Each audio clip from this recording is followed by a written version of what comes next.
ഇന്ന് നമ്മുടെ ഫേമസ് ആയിട്ടുള്ള ഷെഫ് പിള്ള ഉണ്ടാക്കിയ ഫിഷ് നിർവാണ ട്രൈ ചെയ്യാം. അപ്പം നമ്മൾ ഇപ്പോൾ ഉള്ളത് മാഞ്ചസ്റ്ററിലാണ്. അപ്പം നമുക്കിവിടെ അവൈലബിൾ ആയിട്ടുള്ള ഐറ്റംസ് വെച്ചിട്ടാണ് നമ്മൾ ഉണ്ടാക്കുന്നത്. സോ അതിനുള്ള ഇൻഗ്രീഡിയൻസ്, ഇത് നമുക്ക് മാരിനേറ്റ് ചെയ്യാനുള്ള ഇൻഗ്രീഡിയൻസും ഇത് നമുക്ക് ഗ്രേവിക്കായിട്ടുള്ള ഇൻഗ്രീഡിയൻസുമാണ്. സോ നമ്മളിവിടെ യൂസ് ചെയ്യുന്നത് ഇന്ന് കിങ് ഫിഷ് ആണ്. അത് ഫ്രോസൺ ആണ്. അതുകൊണ്ട് അതിനൊരു ചെറിയൊരു നമ്മുടെ ശരിക്കുള്ള ഒരു ലുക്കൊന്നും ഇല്ല, എന്നാലും നമുക്ക് ഒപ്പിക്കാതുകൊണ്ട്. പിന്നെ നമ്മള് കഷ്ടപ്പെട്ട് വാഴയിലേക്ക് ഒപ്പിച്ച് വെച്ചിട്ടുണ്ട്. അപ്പം അതാണ് നമ്മുടെ ഇന്നത്തെ പരിപാടി. അപ്പം നമുക്ക് ആദ്യം മാരിനേറ്റ് ചെയ്യാനുള്ള ഐറ്റംസ് എന്തൊക്കെയാണെന്ന് നോക്കാം. ഇതാണ് മാരിനേറ്റ് ചെയ്യാൻ നമ്മൾ വെച്ചേക്കുന്നത്. നമുക്ക് റെഡ് ചില്ലി പൗഡർ ഉണ്ട്, പിന്നെ ടർമറിക്ക് മഞ്ഞൾപ്പൊടിയുണ്ട്, പിന്നെ ഇത് നമ്മുടെ പെപ്പർ പൗഡറാണ്, കുരുമുളക് നമ്മൾ പൊടിച്ചെടുത്തതാണ്, പിന്നെ ഇത് സോൾട്ട് നമ്മുടെ ആവശ്യത്തിന് ചേർക്കാം, പിന്നെ നാരങ്ങ നീര് നമ്മൾ ചേർക്കുന്നുണ്ട്. പക്ഷെ ഇതിനകത്ത് സീഡ് ഇല്ലാണ്ട് എടുക്കാൻ സൂക്ഷിക്കുക അല്ലേ. ഇത് നമ്മുടെ ഗ്രേവിക്കുള്ള ഐറ്റംസ് ആണിത്. സോ ഗ്രേവിക്ക് നമുക്ക് വേണ്ടത് ജിഞ്ചർ, നമ്മുടെ ഇഞ്ചി പൊടിയായിട്ട് അരിഞ്ഞത്, നമ്മുടെ കറി ലീവ്സ് കറിവേപ്പില, പിന്നെ നമ്മുടെ ഗ്രീൻ ചില്ലി, നമ്മുടെ പച്ചമുളക് ചെറുതായിട്ട് അരിഞ്ഞത്, പിന്നെ അഡീഷണൽ നമുക്ക് നമ്മൾ ഇതിനു വേണ്ടി വെച്ചിരിക്കുന്നത് വെളിച്ചെണ്ണയും തേങ്ങാപ്പാല്, പിന്നെ നമുക്ക് വാഴയില ഉണ്ടെന്ന് പറഞ്ഞു. പിന്നെ ഈ പെപ്പർ പൗഡർ നമ്മൾ മാരിനേറ്റ് ചെയ്യുമ്പോൾ കുറച്ച് എമൗണ്ട് ഇടും, കൂടുതലും നമ്മൾ ഗ്രേവിക്കായിരിക്കും യൂസ് ചെയ്യുന്നത്. ഓക്കെ, സോ നമുക്ക് ഇനി മാരിനേറ്റ് ചെയ്യുന്നത് എങ്ങനെയാന്ന് നോക്കാം. സോ അപ്പോൾ അതിനാദ്യമായിട്ട് മാരിനേറ്റ് ചെയ്യാനുള്ള പൗഡേഴ്സ് എല്ലാം കൂടെ നമ്മൾ ഒരു ബൗളിൽ ആഡ് ചെയ്ത് ഇത് ചെയ്യുവാണ്. വെച്ച് നമ്മുടെ മാരിനേറ്റ് ചെയ്യാനുള്ള സംഭവമായിട്ടുണ്ടല്ലോ ചേച്ചി. ഇപ്പം നമ്മൾ മാരിനേറ്റ് ചെയ്യാനുള്ള എല്ലാ പൗഡറും ഒക്കെ ഇട്ട്, പിന്നെ അതിൻ്റെ കൂട്ടത്തിൽ നമ്മുടെ നാരങ്ങ നീര് ഒഴിച്ച് ഒരു 2 ടേബിൾ സ്പൂൺ ഒക്കെ ഉണ്ടാവും, ടീസ്പൂൺ ഉണ്ടാവും അല്ലേ, അത്രേ ഉള്ളൂ. ഒരുപാട് നമ്മൾ ചേർത്തിട്ടില്ല, അപ്പം ഭയങ്കര പുളിയായി പോയാലോ. സോ ബാക്കിക്ക് നമ്മൾ വെള്ളം കൂടെ ചേർത്ത് ഈ ഒരു കൺസിസ്റ്റൻസിയിൽ ആണ് നമ്മൾ ഇത് ചെയ്തിരിക്കുന്നത്. നമുക്കൊരു 5 പീസസ് ഓഫ് നമ്മുടെ ഫിഷ് ഉണ്ട്. പക്ഷെ ഇത് ഫ്രോസൺ ആയതുകൊണ്ട് നമുക്ക് തിക്നെസ് കുറയ്ക്കാൻ പറ്റില്ല, അതുകൊണ്ടാണ് നമ്മൾ തിക്നെസ് കുറയ്ക്കാത്തത്. പക്ഷെ നമ്മൾ പിന്നെ അതുപോലെ നല്ല ഇത് മാരിനേറ്റ് ചെയ്തിട്ട് ഒരുപാട് തിക്കായിട്ട് ചെയ്താലുള്ള പ്രശ്നം എന്താണെന്ന് വെച്ചാൽ കരിഞ്ഞു പിടിച്ചു പോകും. ഇത് മതിയല്ലേ ചേച്ചി? ഇതാണ് ശരിക്കും കറക്റ്റ് ഒരു സൈസ് എന്ന് പറയുന്നത്. പക്ഷെ നമുക്ക് ഒന്നും ചെയ്യാൻ നിവൃത്തിയില്ലാത്തതുകൊണ്ട് നമ്മൾ അത് വെച്ച് ഇപ്പോൾ അഡ്ജസ്റ്റ് ചെയ്യാണ്. നമ്മളിപ്പോൾ ഇത് മാരിനേറ്റ് ചെയ്ത് വെച്ചതിന് ശേഷം നമ്മൾ കാണിക്കാം കേട്ടോ. അപ്പോൾ നമ്മൾ ഫിഷ് ഇവിടെ മാരിനേറ്റ് ചെയ്ത് വെച്ചിട്ടുണ്ട്. നമ്മളൊരു 10 മിനിറ്റേ വെച്ചിട്ടുള്ളൂ ഫിഷ് മാരിനേറ്റ് ചെയ്ത്. കൂടുതൽ വെക്കുവാണെങ്കിൽ നല്ലതാണ്, സമയമുള്ളവർക്കല്ലേ. അതെ, സമയമുള്ളവർക്ക് കൂടുതൽ വയ്ക്കാം. അപ്പം അതിനുശേഷം നമ്മളിതെടുത്ത് ഫ്രൈ ചെയ്യാൻ പോവാണ്. അപ്പോൾ നമ്മൾ സ്റ്റൗ കത്തിച്ച് പാൻ വെക്കുന്നു. പാൻ ചൂടായി വരുമ്പോഴത്തേക്കും നമുക്ക്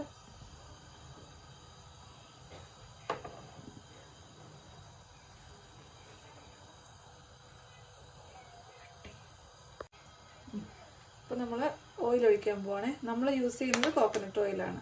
അപ്പോൾ കോക്കനട്ട് ഓയിൽ വേണ്ടാത്തവർക്ക് വെജിറ്റബിൾ ഓയിൽ, സൺഫ്ലവർ ഓയിൽ ഒക്കെ വെച്ച് യൂസ് ചെയ്യാം. പക്ഷെ ടേസ്റ്റ് കോക്കനട്ട് ഓയിലിനാണ്. പിന്നെ നമ്മൾ നമ്മുടെ എണ്ണ ചൂടായി വരുമ്പോഴത്തേന് നമ്മൾ ഫിഷ് ഫ്രൈ ചെയ്യും. അപ്പം നമ്മളിനി ഫിഷ് ഫ്രൈ ചെയ്യാൻ വേണ്ടി വെക്കുകയാണ്. നമുക്ക് ഐ തിങ്ക് ഇതിലൊരു 4 മൊത്തമായിരിക്കും അല്ലേ. എളുപ്പപ്പണി ആയതുകൊണ്ടാണ്. നമ്മുടെ പിന്നെ പാത്രത്തിനാണോ സ്റ്റൗവിനാണോ ചെറിയൊരു ഒരെണ്ണം നമുക്കൊന്ന് അഡ്ജസ്റ്റ് ചെയ്യില്ല.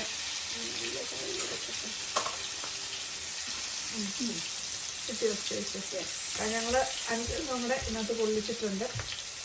നമ്മളിതൊന്ന് ഫ്രൈ ചെയ്തെടുക്കാം അല്ലേ. നല്ല സാധനങ്ങൾ സെറ്റപ്പ് ആക്കിയിട്ടുണ്ട്. നമ്മളിനി 2 സൈഡും ഒന്ന് ടപ്പേന്ന് ഫ്രൈ ചെയ്തെടുക്കുന്നതായിരിക്കും. അപ്പം നമുക്ക് നമ്മുടെ ഒരു സൈഡ് ഏകദേശം ആയിട്ടുണ്ട്. നമുക്കൊന്ന് മറിച്ചിടാം. പതിയെ നമ്മൾ മറിച്ച് അപ്പം ഈ ഒരു സെറ്റപ്പിൽ ആയാൽ മതിയായിരിക്കും ഒരു സൈഡ്. നമുക്കിത് മറിക്കാൻ ചേച്ചി ചാരുവിന് ഇപ്പോഴല്ലല്ലോ അല്ലേ. അത് കുഴപ്പമില്ല. ഇതാരും ഇങ്ങനെ മതി ആയിരിക്കല്. മുറിഞ്ഞ പീസ് മതി, അങ്ങനെ മതിയില്ല കേട്ടോ. ഒക്കെ ഡബിൽ പറഞ്ഞാൽ മതി. മുറിഞ്ഞിട്ടുണ്ട്. നമ്മുടെ ഇവിടുത്തെ അത്രയ്ക്കും നല്ല മീൻ കൊണ്ടുവന്ന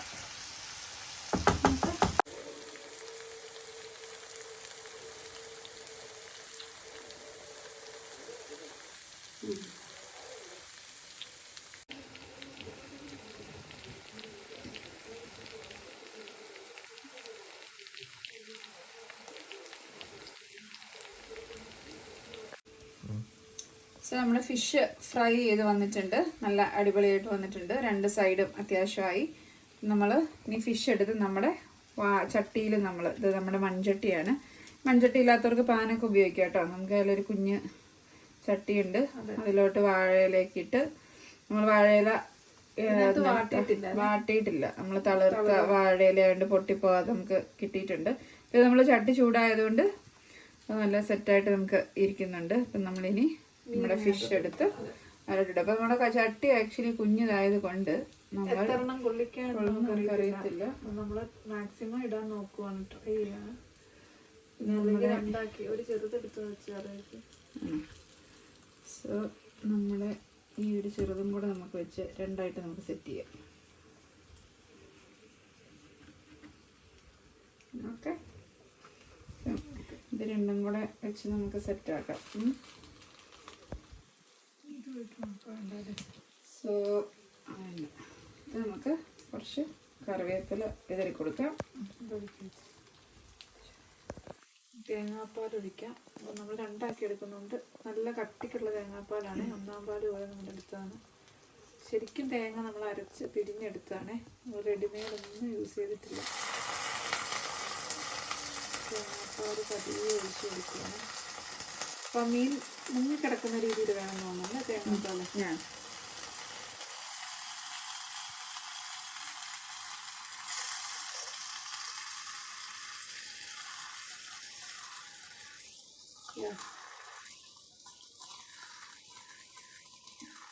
എന്നിട്ടുണ്ടല്ലേ, നമുക്ക് പതിയെ അതിൻ്റെ അകത്തോട്ടുള്ള ഇൻഗ്രീഡിയൻസ് എല്ലാം കൂടെ ചേർക്കാം. അതിന് നമ്മളിനി കുറച്ച് നമ്മുടെ ഇഞ്ചി നന്നായിട്ട് വിതറി ഇടുകയാണ്. പച്ചമുളക്, നമുക്ക് പച്ചമുളക് വേണം. നമ്മൾ ആക്ച്വലി ഇച്ചിരി സ്പൈസി റെസിപ്പി ഇതിൽ താല്പര്യമുള്ളവരായതുകൊണ്ട് നമ്മൾ മുളക് കുറച്ച് അധികം ഇടുന്നുണ്ട്. നമ്മൾ തേങ്ങാപ്പാലിന് വേണ്ടിയിട്ട് ഉപ്പ് ഒരു കുറച്ച് ഉപ്പിട്ടു. പിന്നെ നമ്മൾ കുറച്ച് പെപ്പർ പൗഡർ എഴുതി നമ്മുടെ എരിവിന് ആവശ്യത്തിന് ഇട്ടാൽ മതി. തേങ്ങാപ്പാൽ ഒഴിക്കുന്നത് ചിലർക്ക് സ്പൈസി അത് ഫീൽ വേണ്ടാത്തവർക്ക് വളരെ കുറച്ച് പെപ്പർ ഇട്ടാൽ മതി. നമ്മൾ കുറച്ച് പൊതുവെ സ്പൈസി ഇഷ്ടപ്പെടുന്നവരായതുകൊണ്ട് കുറച്ച് പെപ്പർ അധികം ചേർക്കാം. നമ്മുടെ കറിവേപ്പില എന്നിട്ട് സെറ്റ് ചെയ്യാം.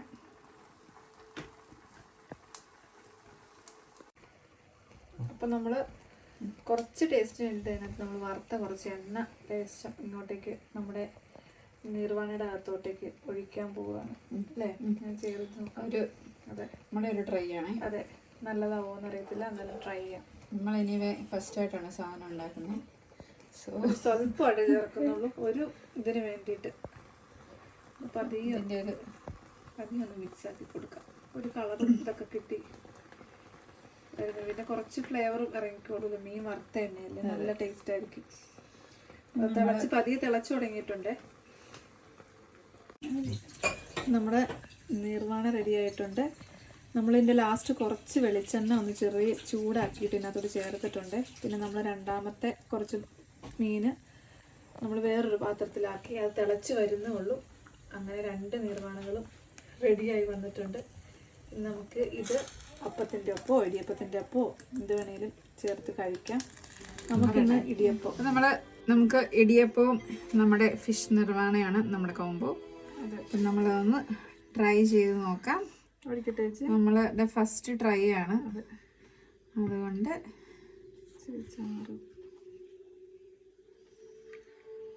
നിങ്ങളെ കൂട്ടി നമ്മളൊന്ന് ടേസ്റ്റ് ചെയ്ത് നോക്കാം.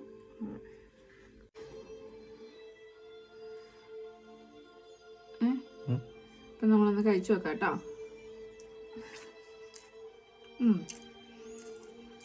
ചാറൊരു വെറൈറ്റി ആയിട്ടുണ്ട്. അപ്പം നമ്മുടെ ഫിഷ് നിർമ്മാണ പരീക്ഷണം ഇവിടെ സക്സസ്ഫുൾ ആയിരിക്കുകയാണ്. ഇനി എല്ലാവരും ട്രൈ ചെയ്ത് നോക്കണം. നമ്മൾ പിന്നെ ഫിഷ് കുറച്ച് ഫ്രൈ ചെയ്തപ്പോൾ കുറച്ച് ഡ്രൈ ആയിട്ട് വന്നിട്ടുണ്ട്. അപ്പൊ അതിന് ഡ്രൈ ആക്കണ്ട, ചെറിയൊരു പോരായ്മ ഉണ്ടായിരുന്നു. അത്യാവശ്യം കൊള്ളാം, നല്ലതായിട്ടുണ്ട്. അപ്പൊ എല്ലാരും ഇത് ട്രൈ ചെയ്യണം. അപ്പൊ ഞങ്ങൾ പുതിയ റെസിപ്പീസ് ആയിട്ട് വീണ്ടും വരുന്നതായിരിക്കും. എല്ലാരും please like, share, subscribe our channel. അപ്പോൾ വിൽ മീറ്റ് അഗൈൻ. ബൈ.